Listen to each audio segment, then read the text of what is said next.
야, 우리 박화진 집사님이 언니를 두고 저 뒤로 사랑하는 님을 따라 옮기셨으니까 언니도 얼른 님을 데리고 오셔야겠습니다. 여러분, 웰빙이라는 말 많이 들어보셨죠? 웰빙. 빙이라고 하는 말은 있다라는, 있는 거, 그런 거죠. 한국식으로 쉽게 말하자면은 안녕하셔, 잘 계셔, 그런 겁니다. 잘 있어 이럴 때에 웰빙이라는 말을 쓰죠. 근데 요즘은 웰빙도 중요하지만은 마지막을 어떻게 죽느냐, 이것도 굉장히 중요하다고들 관심을 많이 갖고 있습니다. 그래서 웰다잉이라고 하는 단어를 많이 쓰는데요.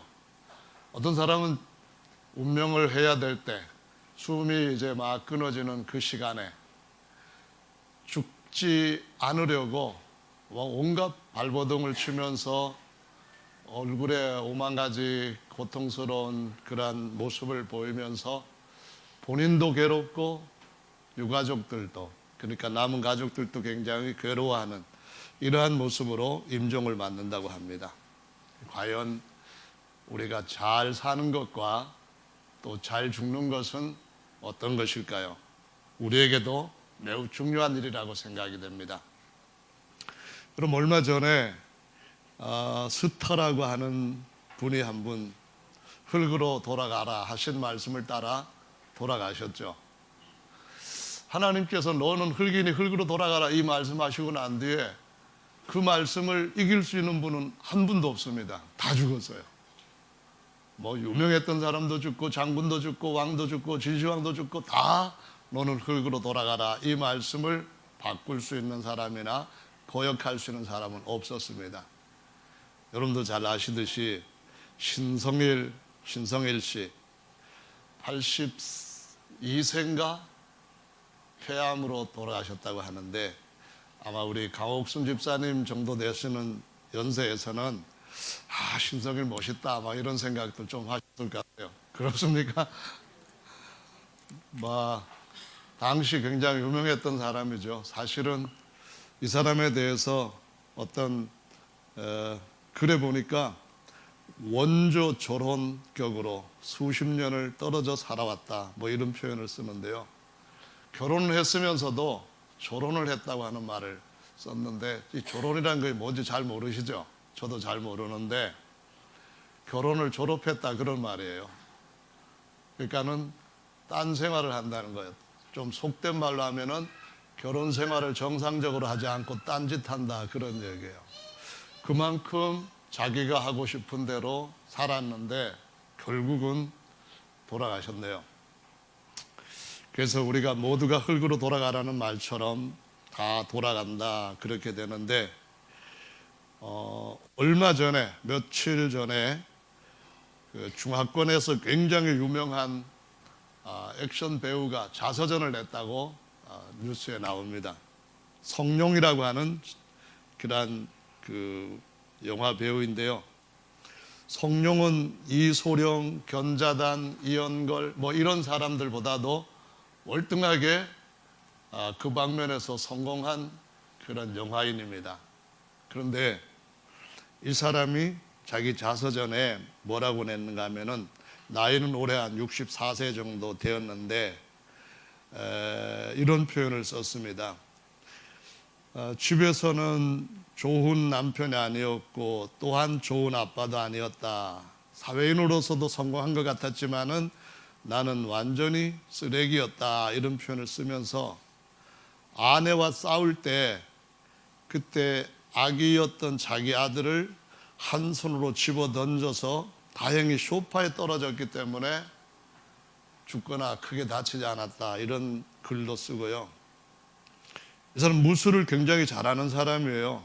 원래 어려서 공부는 안 하고 싸움하고 장난치는 데만 열중하다 보니까 뭐 다른 것에 대해서는 제대로 하는 게 없어가지고 사람들로부터 멸시도 받고 했는데 그런데 이 사람이 그 액션 배우로 영화에 출연하면서부터 굉장히 많은 돈을 벌어들이게 되고 유명세를 타게 되었답니다. 그래서 돈을 많이 벌게 되니까 이전에 자기를 무시했던 사람들한테 보란 듯이 막 돈을 펑펑 쓰는 삶을 보여줬는데요. 그 책에 보면은 어떤 날은 음주 운전을 하다가 하루에 2차례 사고를 낸 적도 있다고 하는데, 아침에는 포르쉐를 타고 갔다가 사고 내고, 밤에는 메르세데스 벤츠를 타고 갔다가 사고를 내고, 하루에 이렇게 좋은 차로 2번씩이나 사고를 내기도 하고요.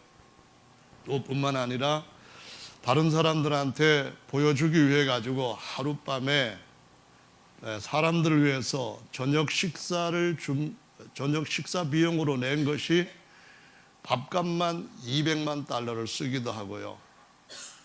거기다가 그 몸 파는 여자들의 그런 집에 가서 매일 뒹굴고 못된 짓도 다 하고 그랬던 얘기까지 하면서 2016년 아카데미상을 평생 공로상으로 받으면서 자기는 쓰레기인데 이 삶을 청산하겠다고 맹세를 했다고 합니다. 근데 자기 재산이 어느 정도인가 하면은 약 4천억 원 정도 됩니다. 많죠? 근데 자식한테는 물려주지 않겠다고 했는데 한 말이 이런 말이었답니다. 아들에게 능력이 있으면 아버지의 돈이 필요하지 않을 것이다.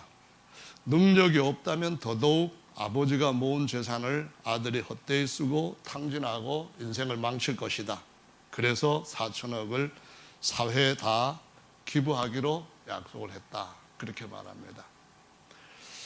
자기가 굉장히 유명한 사람인데도 불구하고 일부러 자서전을 낸 이유는 가만히 생각해 보면은 이제 쓰레기같이 살지 않고 사람답게 살아야 되겠다. 이렇게 철이 들어서 자기 자신의 부끄러운 모든 것들을 다 드러낸 것 같아요.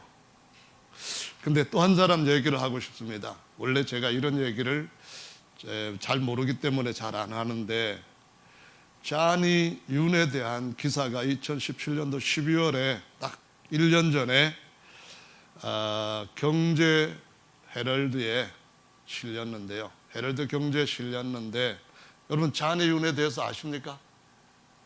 아주 굉장한 사람이라고 하네요. 미국에 가서 성공해가지고 뉴욕에서 연예인 대상까지도 받고 막 그래서 한국에서 박근혜 대통령 때에는 관광 한국관광공사의 이사로 재임을 하기도 하고 뭐 굉장히 유명한 사람이었는데, 요즘은 뇌출혈이 와가지고 미국으로 돌아가서 아무 가족들도 없이 60대 결혼했던 부인도 떠나가고 저택도 누구에게 팔려버렸고 알츠하이머까지 와서 허름한 요양원에서 지내고 있는데,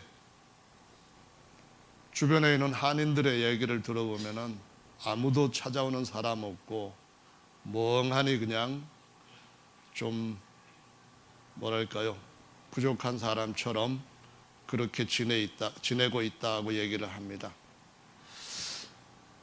이런 분들이 한때는 많은 사람들 앞에 부러움을 사는 삶을 살았을 겁니다.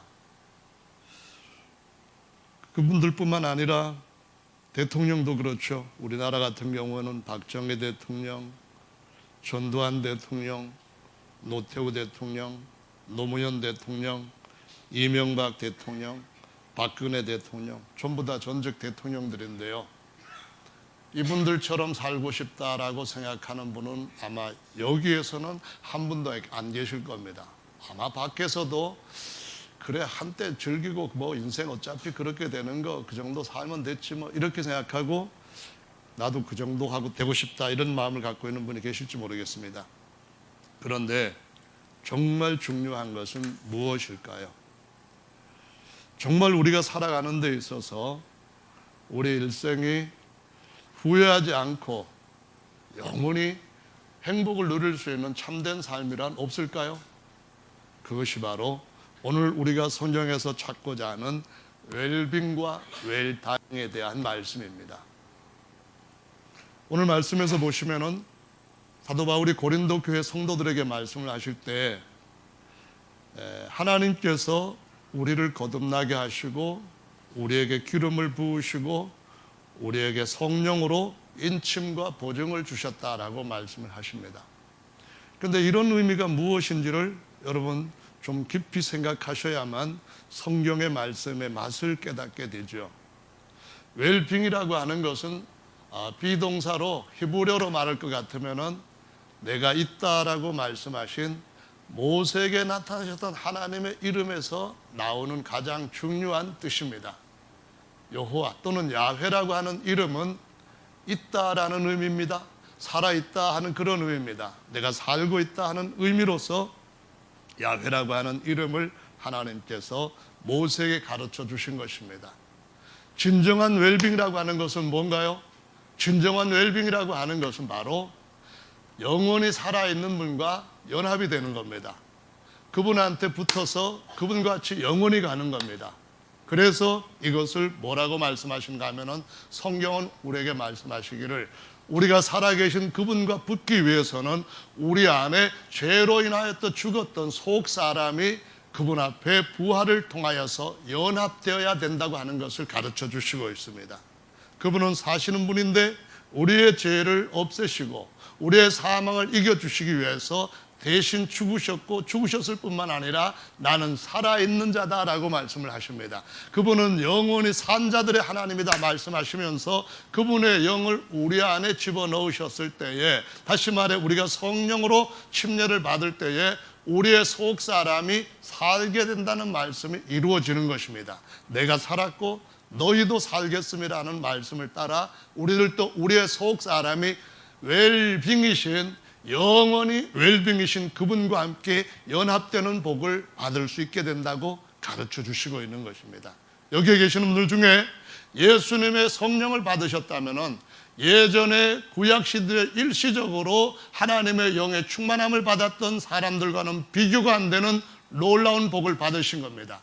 구약의 하나님의 영은 죄와 사망을 이겨준 영이 아니라 단지 하나님의 영으로서만 존재하시고 일시적으로 사람들 앞에 영을 충만케 하시거나 아니면 감동을 주시거나 아니면 어떤 큰 기적들을 일으켜 주시는 영이었습니다. 그러나 우리 속에 찾아오신 그 성령은 하나님과 사람이 하나가 되신 성령이시고, 그 성령은 우리의 죄를 대신 짊어지시고 사망을 이겨주신, 영원히 사망을 이기신 강한, 우리에게 진정한 생명을 줄 수 있는 영이 되셨습니다. 그래서 그는 마지막 아담으로서 살려주는 영이 되었다라고 말씀하시면서 우리에게 영원히 살게 하시는데, 무릇 살아서 나를 믿는 자는 영원히 죽지 않고 웰빙하리라, 이렇게 말씀을 약속하시고 있습니다. 할렐루야! 영원히 살 수 있는 길이 우리에게, 우리 속사람 안에 이루어졌습니다. 그 다음에 이제 잘 죽는 일만 우리한테 남아있는 것이죠. 잘 죽는 일은 어떤 것일까요? 잘 죽는 일은 다름이 아니라 날마다 예수님 안에서 내 겉사람이 죽는 겁니다. 조금 어렵기는 하지만은, 그러나 내 겉사람이 펑펑 사는 일이, 활발하게 사는 일이 오히려 죄에 사로잡혀서 죄의 종으로 사는 더 힘들고 더 수치스러운 일이기 때문에, 그것보다는 우리가 그리스도와 함께 죽고 그리스도와 함께 영원히 우리의 겉사람까지 영화롭게 살기 위해서 너는 죽고 주는 살고 하는 것이 바로 우리가 영원히 주님의 복을 누릴 수 있는 웰다잉이 되는 줄로 믿으시기를 바랍니다. 오늘도 죽을 만한 일이 있다고 한다면 죽으시면 여러분은 복이 있는 것입니다. 여러분이 TV에 나와서 많은 사람들로부터 갈채를 받고 또 다른 어떤 많은 수확들을 가지고 즐길 수 있다 할지라도, 진짜 살고 진짜 제대로 영원한 삶을 위해서 죽는 것은 그것과는 너무나 거리가 멀다는 사실을 오늘 새 사람들 아니면 전직 왕들을 통하여서 우리에게 가르쳐 주시는 인생의 어떤 의미, 삶의 방식, 삶에 대한 가치관, 이런 것들에 대해서 오늘 또 아실 수 있는 지혜가 있으시기를 예수님의 이름으로 축원합니다. 할렐루야. 여러분, 그렇기 때문에 우리의 삶은 연예인들의 어떤 사람들로부터 박수를 받는 것과는 정말 다른 격이 있는 삶입니다.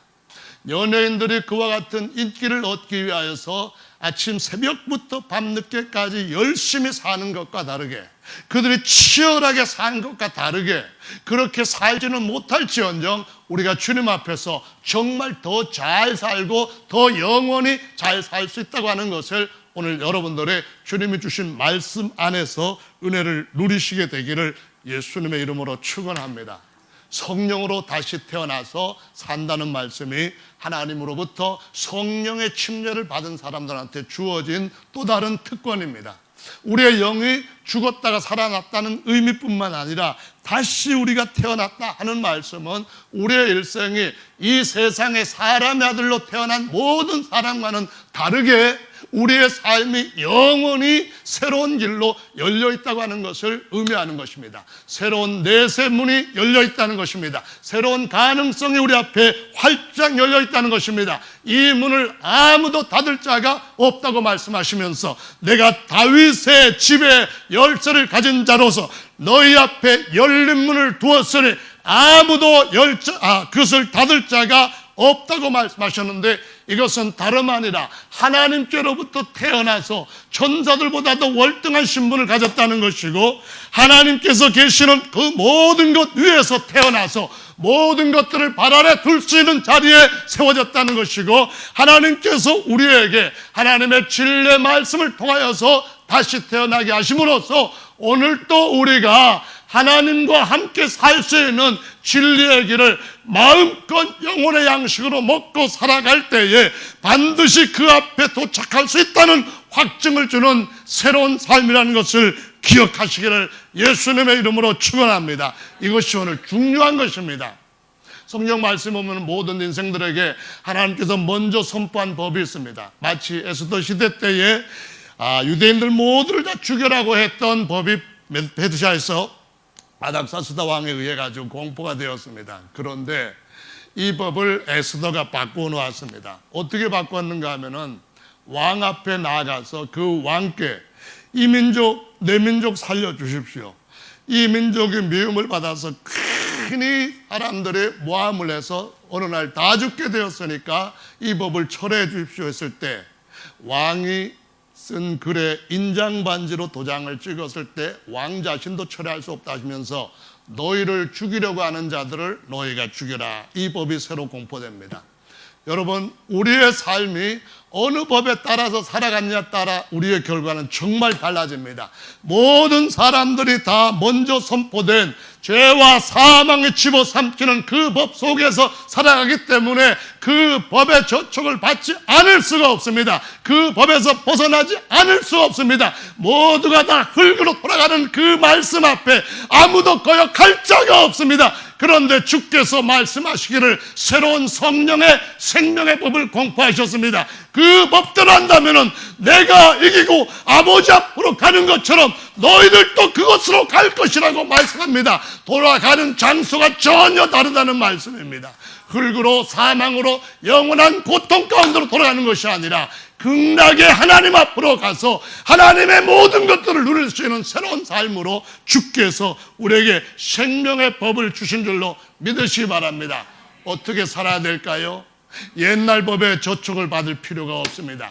옛날 법 앞에 굴복될 이유가 없습니다. 죄와 사망에서부터 우리를 해방하시고 생명의 성령의 법 가운데로 옮겨 오셨기 때문에 여러분은 날마다 죄와 사망에 대해서 부인하고 밟아버리고 영원히 더 강한 승리자의 삶을 사실 수가 있는 것입니다. 때로는 내가 그만한 가치가 없다 할지라도 나를 이끌어가시는 분이 내가 아니라, 내 인생을 주관하는 내가 아니라 하나님께서 친히 성령으로 우리의 삶을 이끌어가시기 때문에, 하나님께서 친히 우리의 모든 삶에 대해서 대변자가 되어주셨기 때문에 그 삶을 따라 산다면은 여러분, 넘어져도 일어날 수 있고 7번 넘어져도 8번째 다시 일어날 수 있고 영원의 죄와 사망을 이기신 그 생명의 법에서 모두가 다 승리할 수 있는 줄로 믿으시기 바랍니다.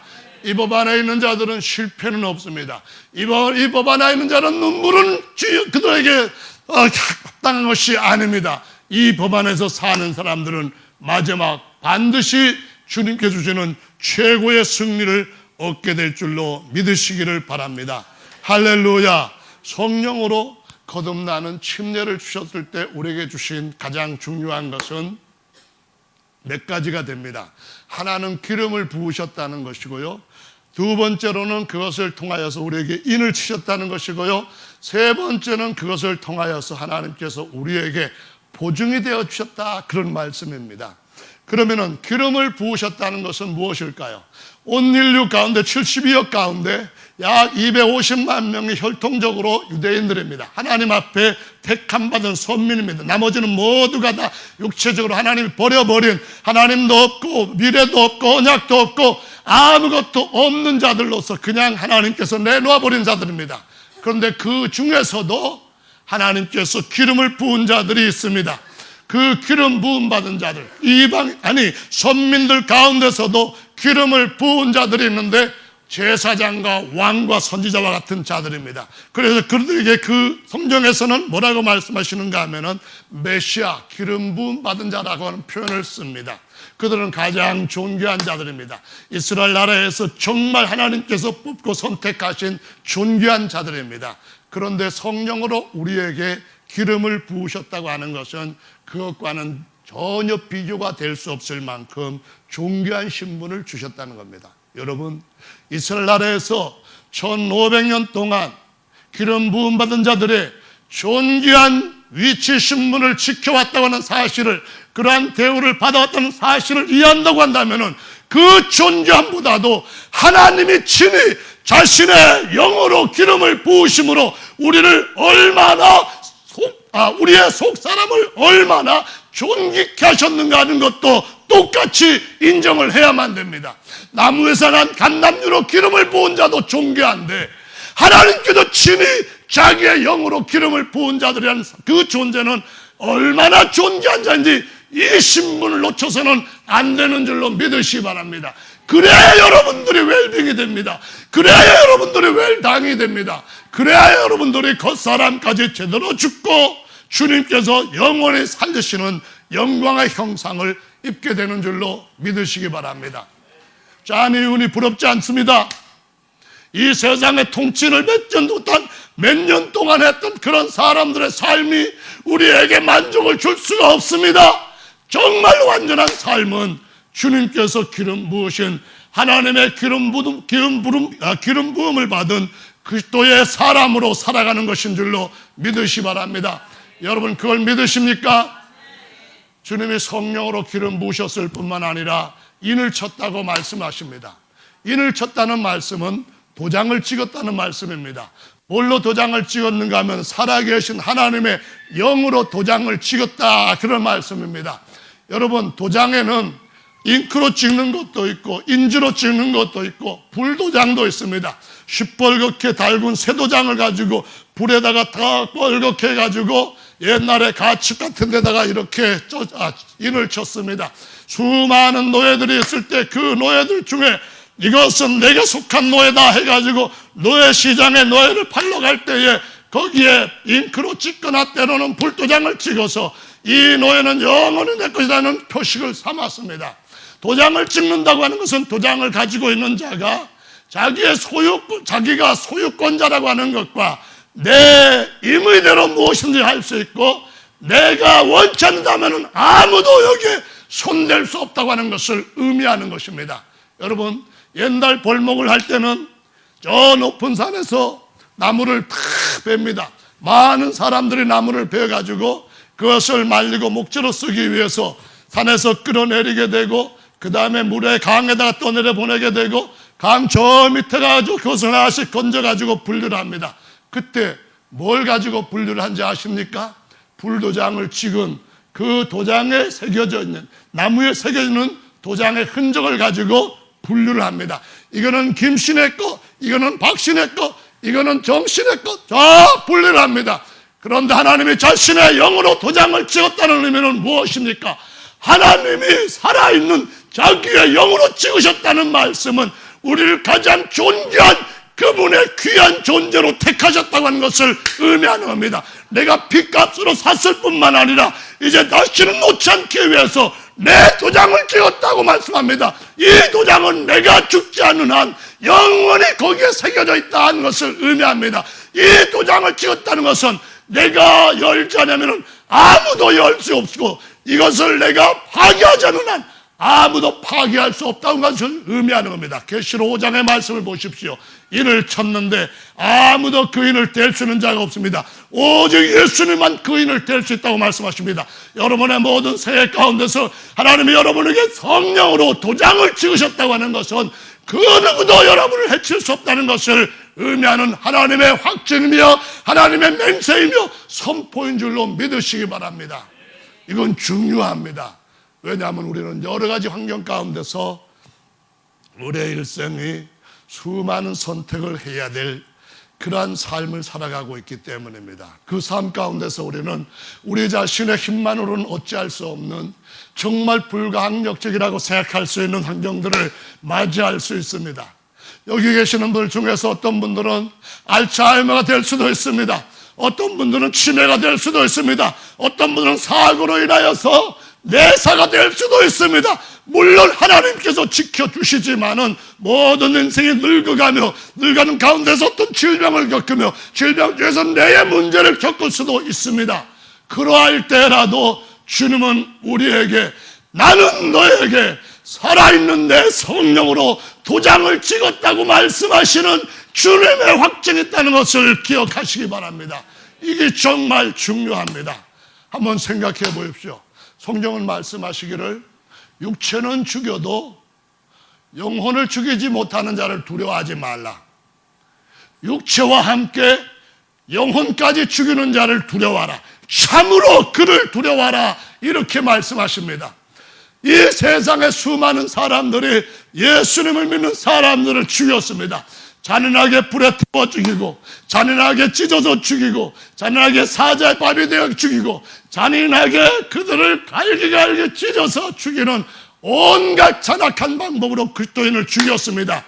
그러나 그들이 손을 댈 수 있었던 것은 그들의 육체와 육체의 생명에 불과했습니다. 아무도 그들의 영에 손을 댈 수 없었다는 것을 기억하시기를 바랍니다. 아멘. 그러면은 주님이 성령으로 우리에게 보증을 주셨다는 말씀은 무엇입니까? 주님은 우리가 어찌할 수 없는 상황 속에서도 우리를 보증해 주시는 진정한 믿을 만한 우리의 모든 것이 되신다는 것을 의미하고 있습니다. 사업자들은 10명의 새롭게 사업을 하면은 다 성공하지 못하고 많은 사람들이 실패를 합니다. 실패를 하게 돼서 길에 나서게 되고, 어떤 사람은 쪽방으로 이사를 가야 되고, 어떤 사람은 시골로 가서 은신해야 되기도 하고, 그들이 할 수 있는 능력이 아무것도 없을 때에 그들이 할 수 있는 다른 한 가지가 있습니다. 누가 나를 보증만 해준다면, 누가 내 사업에 보증만 서줄 수 있다고 한다면, 누가 내 능력과 내 아이템과 내 아이디어에 돈을 대주고 일어설 수 있도록 후원만 해줄 수 있다고 한다면 나는 여기서 벗어날 수 있을 것인데, 이런 생각들을 다 합니다. 그러나 도움이 없을 때, 그러나 보증을 얻을 수 없을 때 그들의 모든 꿈은 끝이 납니다. 인생은 언젠가 죽습니다. 그런데 인생이 죽어도 우리 속에 있는 영을 손대지 못하도록 하나님께서 자기의 도장을 찍어주신 하나님이 우리의 보혜사가 되시고 보증이 되신다는 말씀을 하시고 있습니다. 할렐루야. 세상의 그리스도인들을 박해할 때 그들의 뇌를 찢을 수 있습니다. 그들의 뇌를 이상하게 만들 수 있습니다. 그들의 뇌에다가 그 DNA를 조작해가지고 엉뚱한 생활을 할 수도 있게 합니다. 그럴지라도 그들이 손댈 수 있는 것은 육체의 영역에 제한됩니다. 그럴지라도 그들이 우리에게 내사를 시키거나 아니면 치매를 만들어준다 할지라도 그들이 손쓸 수 있는 영역은 우리의 육체의 혼의 생각의 영역에 불과하다는 것을 기억하시기 바랍니다. 하나님은 우리의 영을 지키십니다. 하나님은 우리가 정신이 점점 산란해지고 우리가 장차 어떻게 돼야 될 것인가 대해서도 소망이 희미해지는 내 이상이 육체적으로 생길 때에도 주님은 여전히 우리의 보증이 되시는 줄로 믿으시기를 바랍니다. 우리가 주님 앞에 성령을 받고 성령이 말하게 하심을 따라 다른 방언을 말하고 고린도전서 14장 말씀처럼 우리가 하나님 앞에 방언으로 하나님 앞에 기도할 때에 그 기도는 오직 하나님만 알아들으신다고 말씀하십니다. 하나님께서만 알아듣고 마귀들도 천사들도 다 알아듣지 못하지만은 자기 자신도 그 말이 무슨 말인지 그 혼으로는 알아듣지 못한다고 말씀합니다. 오직 내 속에 있는 내 영이 하나님 앞에 기도한다는 겁니다. 여러분, 여러분의 혼적인 정신이 혼매졌다 할지라도 여러분 속에 하나님과 함께한 여러분의 매일 옛사람, 겉사람을 죽이는 웰다잉을 이루었다고 한다면 여러분의 영은 안에서 건강할 것입니다. 하나님과 계속해서 영통할 것입니다. 그날에 하나님께서 친히 내가 너의 기도를 듣고 내가 너의 모든 소원을 성취하며 내가 너를 내 계획대로 영원히 존귀케 할 것이라는 이 계획을 이루실 줄로 믿으시기 바랍니다. 로마서 8장 말씀은 이렇게 말씀합니다. 예전에 이스라엘 백성들을 그 험한 애굽에서부터 나와 광야에 40년을 가는 동안에 모세라고 하는 걸출한 인물이 있었기 때문에 가나안 땅 입구까지 갈 수 있었고, 그 뒤를 이어서 여호수아가 그 모든 대적들을 이길 수 있는 하나님을 신뢰했던 일로 인하여서 백성들은 그 땅의 모든 강한 민족들을 정복하고 약속의 땅에 들어갈 수 있었다고 말합니다. 그런데 새언약에서는 성령께서 우리를 인도하시는 더 나은 인도자가 되셨다고 말씀합니다. 더 나은 우리를 돕는 자가 되셨다고 확실하게 증거하십니다. 내가 너를 낳았다 말씀하시면서 아버지께서 우리를 자기의 아들로, 낳으신 아들로 인정할 뿐만 아니라 다시 태어나게 된 우리의 속사람이 아바라고 부르며 아바 사랑합니다 라고 외치며 아바 위대한 능력을 찬양합니다고 외치게 될 때에 그 영을 따라서 예수님의 성령이 우리 안에, 우리가 혼적으로 모든 것들이 다 약화되고 육체적으로 더 이상 어떤 기능도 사용하지 못할 만큼 점점 무너지게 되었던 때라 할지라도 주님은 우리의 영과 더불어 성령께서 친히 우리를 위하여 보증이 되어 주신다고 말씀하시고 있습니다. 예수께서 성령으로 친히 말할 수 없는 탄식으로 그 간절한 간구로 우리를 위하여서 기도하신다고 말씀합니다.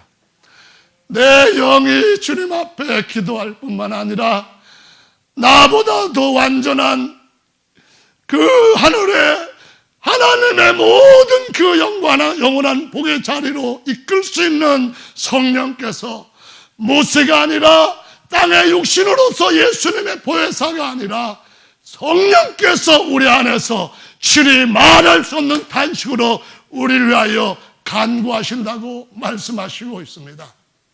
그러기 위해서 어떻게 해야 된다고요? 모든 사람은 믿을 때 성령을 받았냐는 말씀 앞에 대답을 해야 됩니다. 다시 태어났냐는 말씀 앞에 대답을 해야만 됩니다. 내가 지금 살고 있는 법은, 너를 지배하고 있는 법은 사망의 법인지 생명의 법인지 대답을 해야 됩니다. 우리가 성령으로 다시 났다고 한다면 주님은 우리의 보증이 되시는 줄로 믿으시기 바랍니다. 나는 약해도 주님은 강하십니다. 나는 부족해도 주의 성령은 완전하십니다. 나는 정말 많은 일의 일생을 실패했다 할지라도 여전히 한 가지 실패하지 않은 것은 내 영이 끝까지 하나님을 바랐으며 주여 저의 마지막 날에 하나님께서 친히 저의 보증이 되어 주시옵소서. 하나님께서 친히 나를 위하여 내 모든 대변자가 되어 주시옵소서. 예전에 내가 너를 낳았다, 나는 너의 아버지가 되고 너는 내 아들이 되라고 하셨던 이 말씀을 영원히 주께서 폐기치 아니하신다고 도장 찍으셨으니 주님이 저의 영원한 보증이 되어 주시옵소서.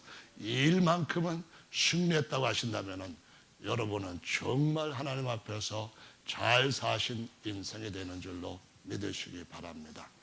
할렐루야. 주님이 여러분을 복 주시고 복 주실 것입니다. 다 같이 이 말씀을 생각하시면서 함께 기도하는 시간 갖겠습니다.